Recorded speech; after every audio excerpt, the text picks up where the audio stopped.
কতবার বলছিলাম কারো বউয়ের দিকে না তাকাইতে, তারপর তাকাস কেন তোরা? হ্যাঁ, কেন তাকাস?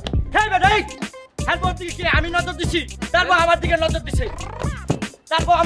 দিছে, আর বলছে আমি নাকি কালো জিরা সব রকমের ঔষধ।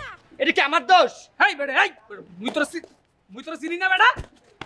হ্যাঁ দুর্বল পাইয়া বেটা, তুই হ্যাঁ বল লাগে শুরু কর বেটা। বের হলে পবিত্র দিন ছড়াইলাম না লাইলো। এই যে তোকে রুমে এগুলা পাইছি, আকাম করে বেরাস না বেটা। হ্যাঁ এই হাও কথা কই, এটা তো আপনাকে জিনিস মাই এই পাই না কি করব? ধর এই মোটা, তোরা কইছিস এগুলো আড়াল করে রাখবি, লুকাইয়ে রাখবি। ভুলে গেছিলাম বেটা। তুই খা লো, এই দিল এটা দিয়ে ওই বাগা টাকা দিলে কোন ডাক্তার লাগবে? ধর পাতিলটা কোথায়? পাতিলে তো ভাতটা লাগবে। আমি ভ্যান্ডে কেন এই উড়াইবে কেন ফ্যামরা? চাচা একটা আন্ডারপ্যান্ট আছে, ওইটা কি দেবেন? একটাই আছে, এই ধর বেটা। কোনো কথাই বলে না। তুই রাখ শালা, তুই রাখ আন্ডারপ্যান্ট, তুই রাখ।